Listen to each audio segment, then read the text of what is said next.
22 मई 2023 की बाबा की साकार मुरली है। मुरली की महावाक्य है, मीठे बच्चे बाप की मदद या पूरा वर्षा लेने के लिए सगे बच्चे बनो। सगे अर्थात पूरा संन्यास कर पवित्रता की प्रतिज्ञा करने वाले।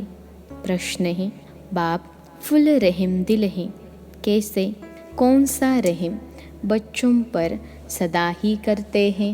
उत्तर है, कोई बच्चा कितना भी विघ्न डालता, माया के वश हो, उल्टा कर्म कर लेता, लेकिन फिर भी अगर कोई भूल महसूस करता है तो बाप उसे शरण ले कहते हैं, अच्छा फिर से ट्रायल करो, अवगुणों को निकाल गुणवान बनो।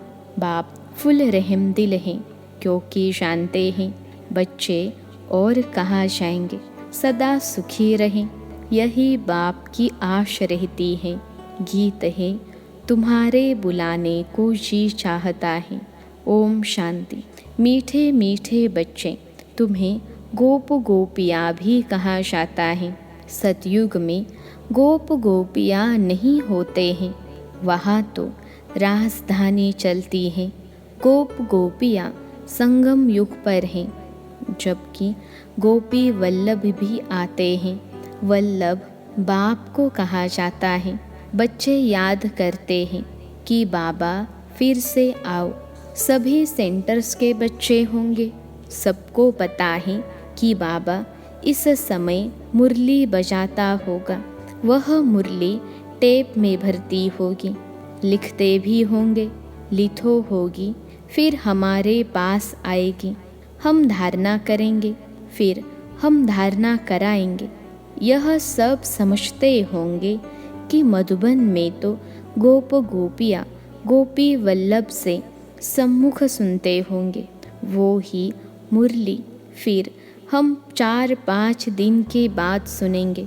ऐसे ख्यालात चलते होंगे ना। कहते हैं बाबा आप आओ तो हम सदैव मुस्कुराने लग जावे, जैसे देवताएं सदैव हर्षित रहते हैं। वहाँ यथा राजा रानी तथा प्रजा सब हर्षित रहते हैं, दुख का नाम निशान नहीं रहता। यहाँ तो है ही प्रजा का राज्य। तो बच्चे जानते हैं बाबा आकर हमको पढ़ाते हैं। यहाँ गरीब ही अच्छी रीति पढ़ते हैं, जैसे वे गरीब भी कोई एमएलए कोई एमपी बन जाते हैं ना। यहाँ गरीब ही पढ़ सकते हैं, वारिस भी गरीब ही बनते हैं। साहूकारों को लफड़ा बहुत रहता है, एक तो धन का नशा, दूसरा फिर फुर्सत नहीं मिलती, बलि भी नहीं चढ़ सकते। यहाँ बलि चढ़ना पड़ता है, तन मन धन सहित। साहूकारों का हृदय विदीर्ण होता है, फुरना बहुत रहता है, इसलिए गरीब झट बलि चढ़ते हैं। इसमें भी पहले नंबर में कन्याएं जाती हैं। मम्मा भी कन्या है ना, बाप की बनी, और कहेंगे बस मेरा तो शिव बाबा, दूसरा न कोई। इसको बलि चढ़ना कहा जाता है। गृहस्थ व्यवहार में रहते हुए जैसे कि यहाँ नहीं है, बुद्धि में शांति धाम सुख धाम ही बसता है। अब हम जाते हैं स्वीट होम, फिर स्वीट राशय में। गृहस्थ व्यवहार में रहते रचना की भी पालना करनी है, परंतु श्रीमत से। श्रीमत तब मिले जब बलि चढ़े। सर्वशक्तिमान के साथ योग लगाने से ही शक्ति मिलती है। बाप का नहीं बनते हैं तो शक्ति नहीं मिलेगी। सगे और लगे होते हैं, उन सन्यासियों में भी सगे और लगे होते हैं। कोई तो घर बार छोड़ जाकर कफनी पहनते हैं, वह ठहरे सगे। कोई फिर फॉलोअर्स होते हैं, वह रहते हैं गृहस्थ में।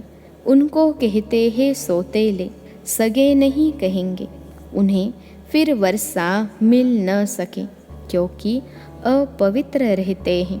यहाँ भी कोई तो सगे हैं जो पवित्रता की राखी बांधते हैं, बाकी जो पवित्र नहीं रहते हैं उनको सगे कह न सके।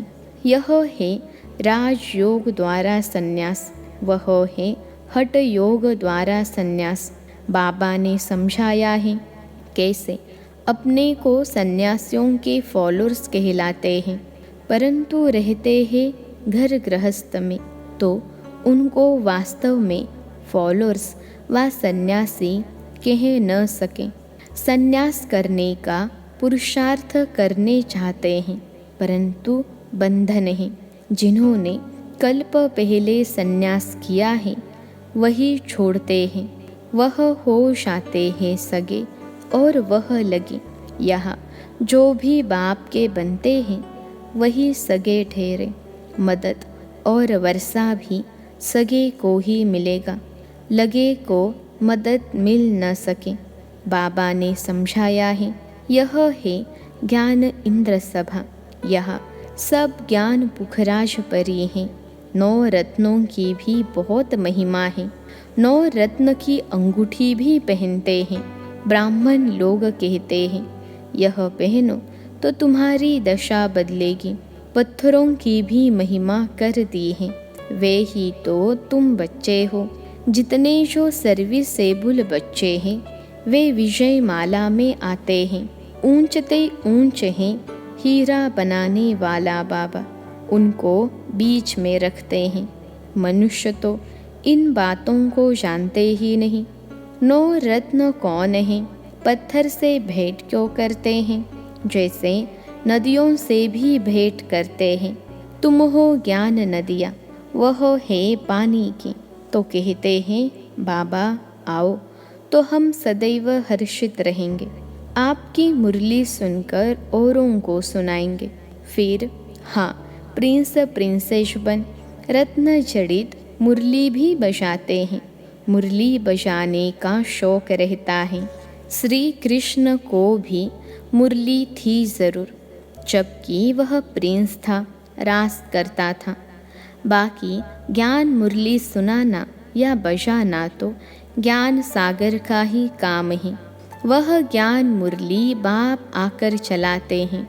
ज्ञान की बात यहाँ ही होती है, वहाँ ज्ञान की बात नहीं होती है। अब मुरली बजाने वाली तुम बच्चियाँ हो। सतयुग में त्रिकालदर्शी पने का ज्ञान नहीं होता, वहाँ यह नॉलेज प्राय लोप हो जाती है।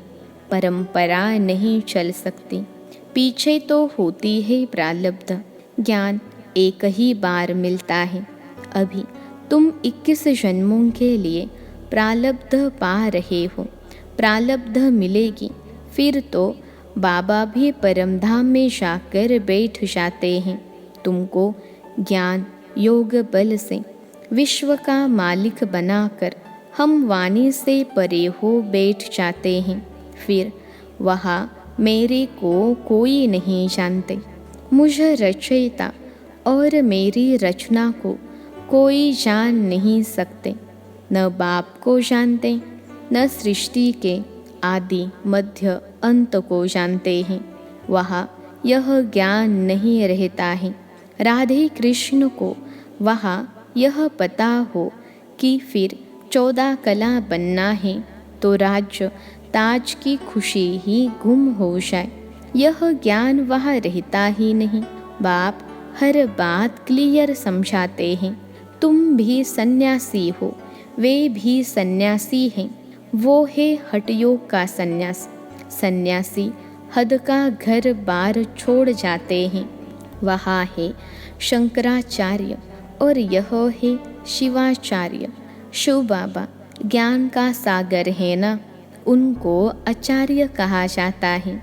श्री कृष्ण आचार्य नहीं, भगवान शिवाचार्य बैठ तुम बच्चों को समझाते हैं, राजयोग सिखलाते हैं।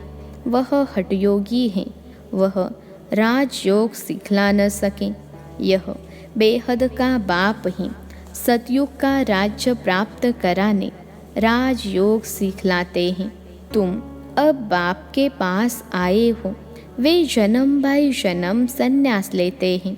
तुम 21 जन्म फिर संन्यास नहीं लेते हो। तुम जानते हो यह पुरानी दुनिया है, हम इसको ठोकर मारते हैं। शिव बाबा ने 2 प्रकार की यात्रा समझाई है, एक रूहानी यात्रा, दूसरी जिस्मानी। सुप्रीम बाप कहते हैं, मैं तुमको यात्रा पर ले जाता हूँ, फिर तुम मृत्यु लोक में नहीं आएंगे। बाप हैं सुप्रीम पंडा, उनके बच्चे भी पंडे ठहरे। तुम हो रूहानी पंडे, रूहानी यात्रा करने वाले। यह धारण करने की बातें हैं। बच्चे अच्छी रीति धारणा कर समझाते हैं। कोई फिर ऐसे भी हैं जिनका योग पूरा नहीं रहता है, भल ज्ञान की धारणा अच्छी रहती है, योग नहीं ठहरता है। ज्ञान में माया इंटरफेयर नहीं करती है, योग में माया इंटरफेयर करती है। जैसे रेडियो में स्पीच करते हैं तो लड़ाई जब लगती है तो 1-2 का आवाज़ सुनने नहीं देते हैं, खिटखिट करते हैं। तो योग में माया भी इंटरफेयर करती है। भारत में योग का नाम मशहूर है। प्राचीन योग किसने सिखाया? उन्होंने श्री कृष्ण भगवानुवाच कह दिया है। श्री कृष्ण तो हैं सतयुग में, फिर उनका नाम रूप देश काल बदलते बदलते यह है अंतिम जन्म, फिर उसमें पाप प्रवेश कर उनको यह बना रहे हैं।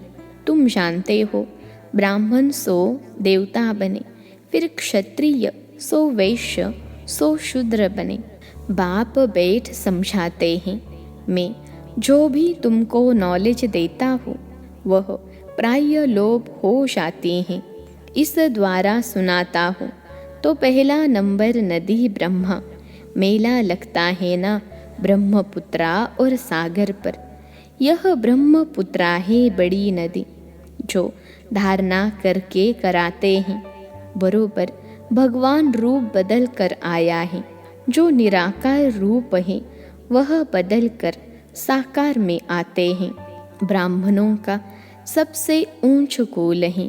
बाप ब्रह्मा मुख कमल द्वारा ब्राह्मणों को ज्ञान दे देवी देवता धर्म और क्षत्रिय धर्म की स्थापना करते हैं। सतयुग त्रेता में और कोई धर्म होता नहीं, अब स्थापना हो रही है। राधे कृष्ण जो है वह लक्ष्मी नारायण बनते हैं। जिन्होंने भी पढ़ाई की है वह सतयुग में तो ज़रूर आएंगे, क्योंकि अविनाशी ज्ञान का विनाश नहीं होता है। प्रजा तो बहुत बनती है ना, कोई चले जाते हैं फिर चक्र लगाकर आ जाते हैं। जाएंगे कहाँ? क्षमा तो एक ही है, परवाने अनेक हैं, तो क्षमा पर आते रहेंगे। भागंती हो जाने वाले भी आएंगे। सद्गुरु की निंदा कराई है, फिर भी बाबा के पास आते हैं तो समझाया जाता है, फिर से तुम यह ज्ञान उठा सकते हो। वह फील करते हैं बरोबर हमारी ही भूल है, तो उनको भी शरण लेना पड़ता है, फिर उनकी भी सेवा करेंगे। अंत तक फुल रहम करना है। कितना भी विघ्न डालते हैं फिर भी कहेंगे भल आओ ट्रायल करो, मना नहीं है। बाप है ही फुल रहम दिल, तुम उनके बच्चे हो ना। कहते हैं माया ने भटकाया है, फिर भी उनके सर्विस की जाती है। शरण में आते हैं तो फिर उठाना है। अवगुण को निकाल गुणवान बनाना चाहिए। बाप कभी दुश्मन नहीं बन सकता। बेहद का बाप कहेंगे कि बच्चे सुखी रहो, रहम आता है। कहा जाएंगे और तो कोई जगह है नहीं जहाँ बाप से वर्षा ले सकें। बाप सब बातें समझाते हैं। बहुत नहीं धारण कर सकते हैं तो फिर थोड़ा ही सही। अच्छा, मन मना भव, बाप की याद में रहो। आत्मा का स्वधर्म ही शांत। अटेंशन प्लीज, सावधान। अपने बाप को याद करो। बाप को याद करने से वर्षा ज़रूर याद आएगा। ऐसे हो नहीं सकता वर्षा याद न आए। बाप और वर्षे को याद करने से तुम जीवन मुक्त बनते हो। कितनी सहज बात है। नाम ही रखा है सहज राजयोग। योग कहने से ही मूंझते हैं। यह तो बाप को याद करना है ना। बाबा कहते हैं, अरे बच्चे, तुम बाप को भूल जाते हो। जिस बाप से हीरे जैसा जन्म मिला है, तुम उनको भूल जाते हो। लौकिक बाप को कब भूलते हो। बाबा को भूला तो वर्षा गुम। अपने को आत्मा निश्चय कर बाप को याद करना है।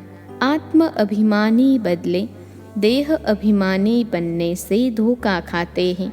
सन्यासियों का ही निवृत्ति मार्ग।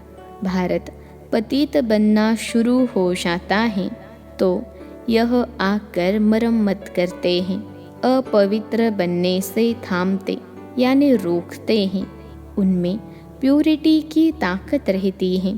प्योरिटी है तो पीस प्रॉस्पेरिटी भी है। कन्या भी पवित्र हैं, तब तो उनको माथा टेकते हैं। देवताएं पवित्र हैं तो सब उनको माथा टेकते हैं। सतयुग में माथा टेकने की बात नहीं है, क्योंकि सब पवित्र रहते हैं।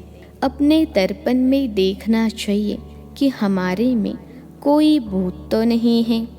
लायक बने हैं लक्ष्मी नारायण को वरने के। अपने को लायक बनाना है। तुम बच्चे जानते हो, ऊंचते ऊंच हैं शिव बाबा, ब्रह्मा, विष्णु, शंकर और लक्ष्मी नारायण आदि सबसे शिव बाबा ऊंच हैं। एक शिव बाबा ही हीरे जैसा है। बाकी इस समय सब तमो प्रधान कोड़ी जैसे हैं। महिमा सारी एक ही बाप की है। सारे सृष्टि को स्वर्ग बनाना यह बाप का ही काम है। अच्छा, मीठे मीठे सिखिलधे बच्चों प्रति माता पिता बाप दादा का याद प्यार और गुड मॉर्निंग। रूहानी बाप की रूहानी बच्चों को नमस्ते। हम रूहानी बच्चों की सिखिलधे रूहानी माता पिता बाप दादा को याद प्यार, गुड मॉर्निंग और नमस्ते बाबा नमस्ते। धारणा के लिए मुख्य सार। पहली पॉइंट है, बाप पर पूरा बलि चढ़। बाप का सगा बच्चा बन।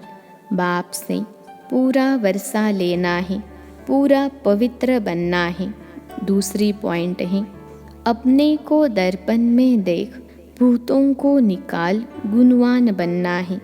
बाप की मुरली सुन, धारण कर, औरों को करानी है। आज का वरदान है, परमार्थ के आधार पर व्यवहार को सहज बनाने वाले भाग्यवान आत्मा भव। परमार्थ के आधार पर व्यवहार को सहज बनाने वाले भाग्यवान आत्मा भव। विश्लेषण है, आधा कल्प व्यवहार में, भक्ति में, धर्म के क्षेत्र में सबसे मेहनत की और अभी मेहनत से छूट गए। अभी व्यवहार भी परमार्थ के आधार पर सहज हो गया। निमित्त मात्र कर रहे हो। निमित्त मात्र करने वाले को सदा सहज अनुभव होगा। व्यवहार नहीं है लेकिन खेल है। माया का तूफान नहीं लेकिन ड्रामा अनुसार आगे बढ़ने का तोहफा है। तो मेहनत छूट गई ना। ऐसे मेहनत से अपने को बचाने वाली श्रेष्ठ भाग्यवान आत्मा हो। इसी स्मृति में रहो। आज का स्लोगन है, जीवन में मधुरता का गुण धारण करना ही महानता है। जीवन में मधुरता का गुण धारण करना ही महानता है। अच्छा, ओम शांति।